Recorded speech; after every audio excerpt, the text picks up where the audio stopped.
It's lunchtime at the wagon, and I hope y'all are hungry. This is the Cowboys' most requested sandwich, the hearty Sloppy Joe.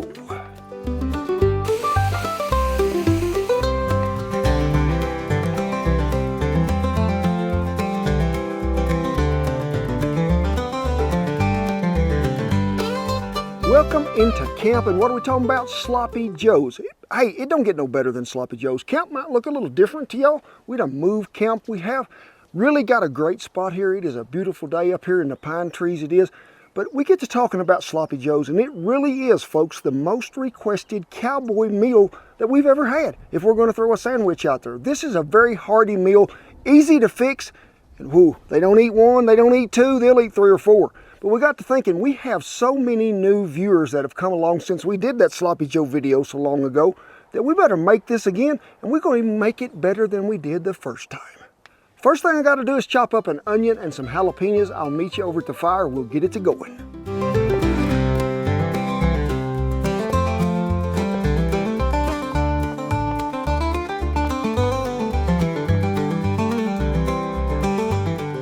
Hey, before we go any further, I got a question I need y'all to vote on, and you can comment down below. Do you leave the seeds in the membrane in jalapenos when you cook them? I want to leave them in there. Shan said take them out. So let's have a vote. But I got a little tip for you. You know when you go to the grocery store and see all them jalapenos laying out there? The ones that are really slick and shiny, have no marks on them, you see no veins, no cracks, no nothing. Usually, I would say 68% of the time, those peppers are not as hot, or the peppers that you might see that have a little white streak in them, or they've got little cracks in them somewhere, those are going to be hotter. But also, depends on climate, depends on soil. So we got our brazier skillet here, the Stargazer, going to slide over there. It has already been getting hot, it has. 2 pounds, 80-20 ground beef without the plastic thing. You can hear that sizzle going on there just a little.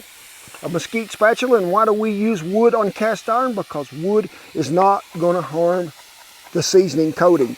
So let's just give it a little chopping up here. And you need to start with good 80-20 ground beef, and if you can, get ground chuck. To me, it's always better. But if you don't see what you're looking for out there in that butcher's tray, go around there and knock on the little deal and say, hey fella, you reckon you can mind grinding me up some 80-20 chuck right quick? I need 2 pounds to fix these Sloppy Joes. You know, when I tell people to get 80-20 ground chuck, that's coming from up here where the chuck roast and stuff is. It's better. There's a lot of good ground meat on a hamburger, but a lot of times in the trimmings, that will go in just regular ground beef. You're going to get the best flavor, to me, the best taste from ground chuck every time.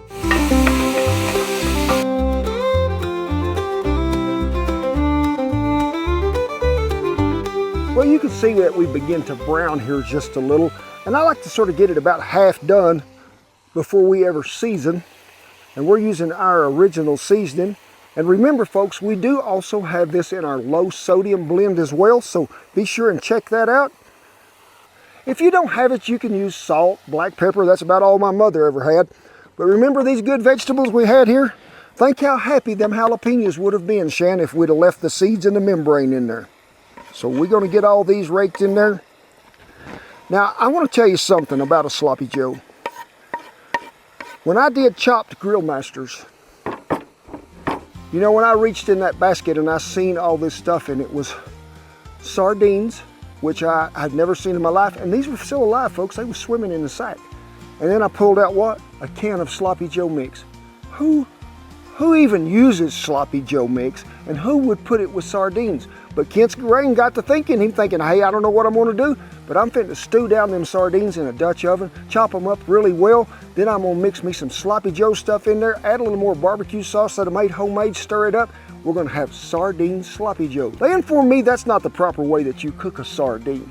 And I told all 3 of them judges, when I eat sardines, I was fixing fence most of the time. They cost 19 cents a can, bones, head, tail, and all. Pull the lid off of it, you eat it with a cracker. So when you mince this up in a Dutch oven and you mix all that stuff together, Cowboy Sloppy Joe sardine style, I still think it was a winner.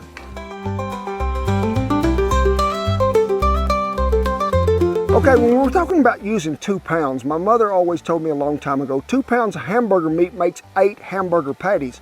But when I'm looking at it on a ranch basis, and remember we're adding some stuff to this, but I try to make about 4 pounds of meat to feed about 10 cowboys because I know what's fixing to happen. this will be empty in a hurry. I guarantee you there is never a leftover when you have these sloppy joes.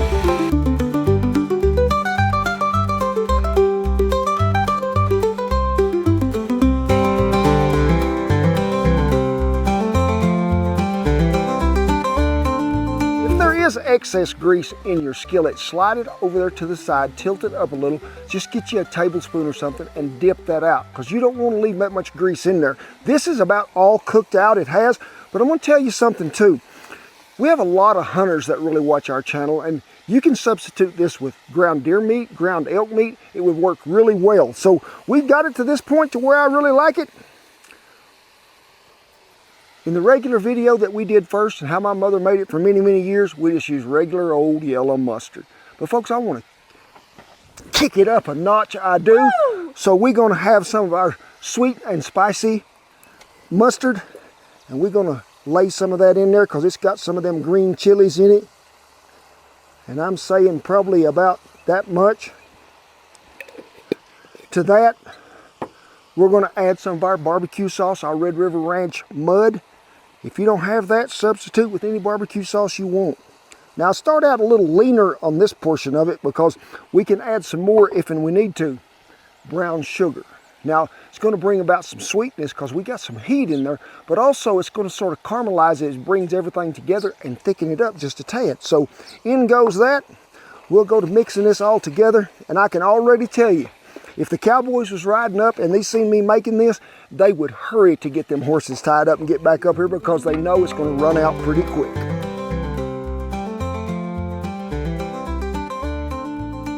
Well, we got her back there to a simmer. I'm going to turn this heat down to low. We need to let this simmer about 5 minutes to make sure that brown sugar and everything is really incorporated well in there. We do. Now, this is a good time for you to taste it too. And I'm going to tell you this. Give it a little cooling before you slap it in there. Just the smell of this, I guarantee you, if there's a cowboy within 100 miles here, he'll be here in about 5 minutes. Is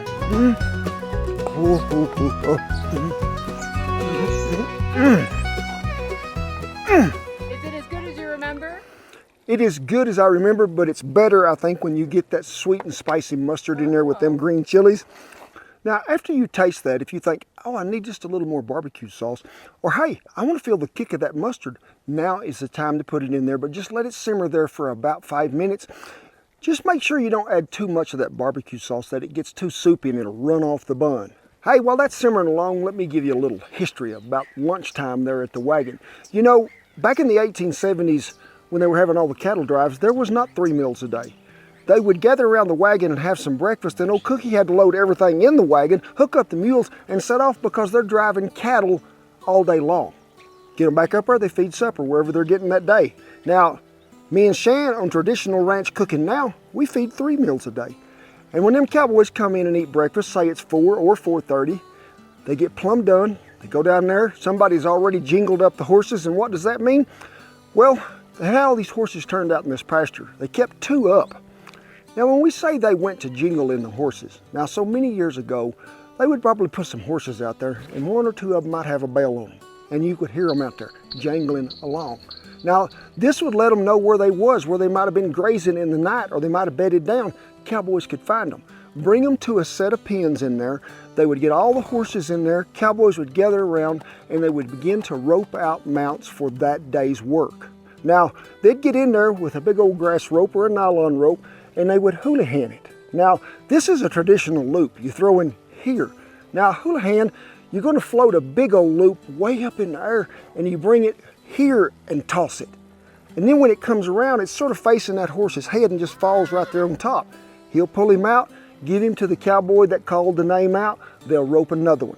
They do this all the way through till everybody gets their mount, they saddle up, they begin to go out, they're going to make a gather, have a drive back to the pens. Now, depending on the time of the year, they could be weaning if it's in the fall, but if it's in the spring, they're gathering up, they're stripping the cows off the calves and the bulls, and they're going to brand all the calves. Then they'll put them back together.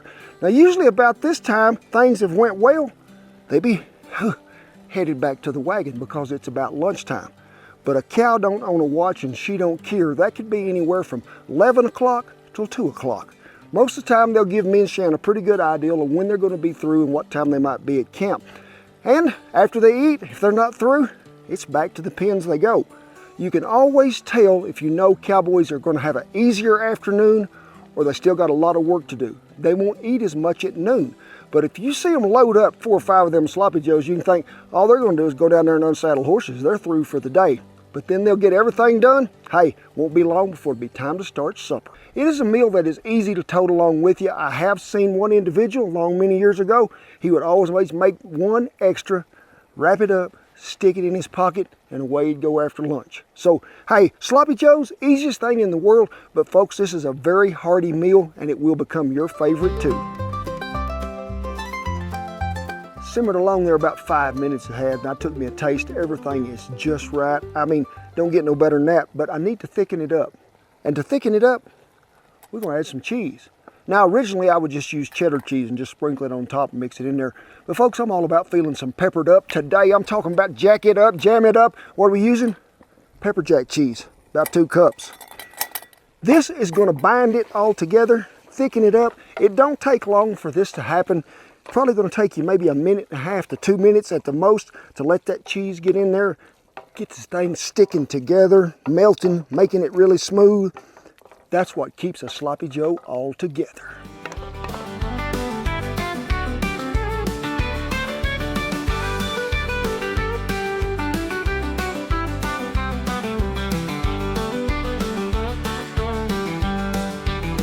Folks, that is an outstanding sandwich right there. Feed every hungry person you ever seen in your life and they'll want more. But you see me right there at the end, we sprinkled a little cheese right there on top too before we added that bun back on there. Now that is optional if you don't want to do that. But another tip I'd like to give you too, after you get this meat browned up really well, you can put that in a crock pot if you want to. Put it on low till you get everything mixed in there and everything is done. Then turn that down on warm. It is ready for you to go. One of the greatest things you can take to a picnic, to a backyard party, these sloppy joes will make you the winner every time. I cannot wait to wrap a lip around this sandwich. I have been craving it ever since we put it together.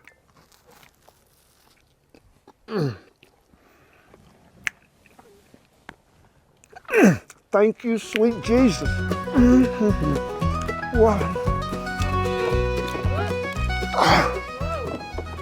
That flavor knocked it out of the park. But let me give you a tip. Now, our barbecue sauce has some chipotle pepper and adobo sauce in it. And if you don't have that with you, to your barbecue sauce, get you about 2 of them chipotle peppers out of that adobo sauce. Chop them up pretty good. Add them to that, folks. That's going to bring about the good smokiness that you're going to get from that, but it's going to give it just a little bit of heat too. Whew. Folks, this is the prize-winning dish. You want to be the champion? This one right here will get you over the bar every time. You know, folks, it is with great pride, honor, and privilege that I tip my hat to all our servicemen and women and all the veterans that have kept that old flag a flying over camp. We commend you all, we do. Rest of you, get on up in here really close. I'm gonna give you a sloppy joe hug. God bless you each and every one, and I'll see you down the Sloppy Joe Trail. Well, I'm sorry y'all can't have none of the meat today. Got a little spice in it. Who wants a chip? You want a chip? That's all I have to offer today is chips. Lou's got a leaf on her mouth. Lou, you bring something with you to the party? Dooker says he don't eat chips.